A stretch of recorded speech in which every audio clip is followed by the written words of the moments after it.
இலங்கை நம்ம நட்பு நாடு அப்படி நடிக்க விட்டுருக்கீங்களே, அது எந்த அடிப்படையில தெரிஞ்சுக்கலாமா? இலங்கை நமக்கு எதிரி நாடு அல்ல. ராஜபக்சே அரசு நமக்கு எதிரியான அரசு.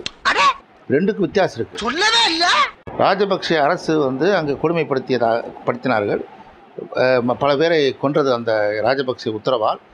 போர்க்குற்றவாளி என்று அறிவிக்கப்பட வேண்டும் என்று சர்வதேச அரங்கில் பேசப்படுகிறது. ஆகவே ராஜபக்சே அரசு என்பது வேறு, இலங்கை என்பது வேறு.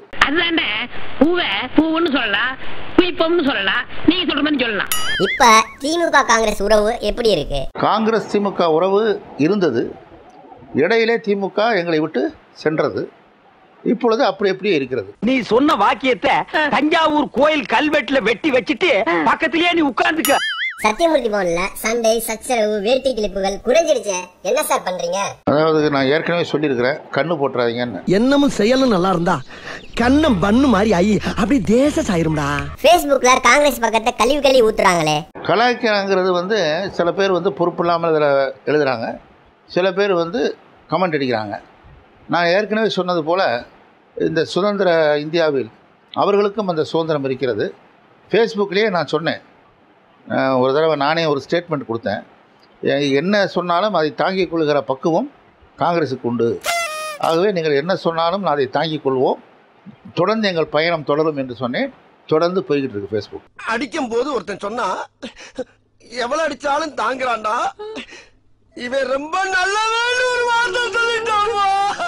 நாஜில் சம்பத்துக்கு இனோவா கொடுத்தது போல உங்க கட்சியில சேரவங்களுக்கு நானோ கார் கொடுக்கலாம்ல? எங்கள் கட்சியில வசதி கிடையாது. சத்தியமூர்த்தி பவன்ல பொறிகார்ல கொடுக்குறோம். நான் சொல்லல, பாக்குறத பொறி உண்ட மாதிரி பாப்ல ஆளு செம்ம காமெடி பண்ணுவாப்ல. ஜெயலலிதா இந்திய பிரதமர் ஆகிவிட்டால் என்ன ஆகும்? ஆரம்பத்திலே ஆரம்பிச்சிட்டாங்களா, ஊர் போய் சேர்ற வரைக்கும் வாயை கொடுக்காம போய் சேரணும். ஒன்றாகாது. இந்த நாட்டில் யார் வேண்டுமானாலும் ஜனநாயகம் இருக்கிறது. ஆகவே இவர் வரக்கூடாது, வர வேண்டும் என்று நான் கருத்து சொல்ல மாட்டேன். ஏனென்றால் நான் ஜனநாயகத்தை நம்பிக்கை உள்ளவன். நடிகர் விஜய் அரசியல் கட்சி ஆரம்பிச்சா தப்பா? இல்லை, கட்சி ஆரம்பிக்கலாமான்னு அவருக்கு நான் ஆலோசகர் இல்லை, விஜய்க்கு முதல்ல. அதனால நான் அதுக்கு அறிவுரை சொல்ல முடியாது. யாராந்தான் தைரியமா சொல்ல பாருங்க. ஆனால் பொதுவாகவே திரைப்படங்கள், ஊடகங்கள், பத்திரிகை துறை, நீதித்துறை, இவர் பேச்சு சுதந்திரம், எழுத்து சுதந்திரம், தன்னுடைய கருத்தை வெளியிடுகிற சுதந்திரம்லாம் இந்திய அரசியல் சட்டத்தில் கொடுக்கப்பட்டிருக்கிறது. இந்திய ஜனநாயகத்தில் இது முழுமையாக செயல்படுத்தப்படுகிறது. ஆகவே அதையெல்லாம் என்ன கருத்தாக இருந்தாலும் அதை ஏற்றுக்கொள்கிற மனப்பக்குவம் வேண்டும். பவர் ஸ்டார் எப்ப சிறையிலிருந்து விடுதலை ஆவார்? கோர்ட்டு விடுமுறை, கோர்ட்டு என்னைக்கு விடுதலை செய்தோ அன்றைக்கு விடுதலை ஆவார். நான் சொல்ல நல்ல தம்பி, ரொம்ப கருத்தா பேசுவாப்ல. இதெல்லாம் கருத்தா? நடிகர் பிரபு ஏன் இப்பெல்லாம் டிவி விளம்பரங்களை புரட்சி செய்யறதில்ல? மீண்டும் அந்த கேள்வி அவரை தான் கேட்கணும். ஏன்னா நான் ஏதோ தமிழ்நாடு காங்கிரஸ் தலைவர் என்கிற முறையில் காங்கிரஸ் கட்சிக்குள் நடப்பதான் எனக்கு தெரியும். நீங்கள் விஜய் அரசியல் ஆரம்பிக்கிறது, கட்சி ஆரம்பிக்கிறதோ, பிரபு ஏன் டிவியில் வரலையோ, குஷ்பு கட்சி விட்டு வெளியே வர்றதோ, இந்த தகவலெல்லாம் எனக்கு தகவல் வரலை.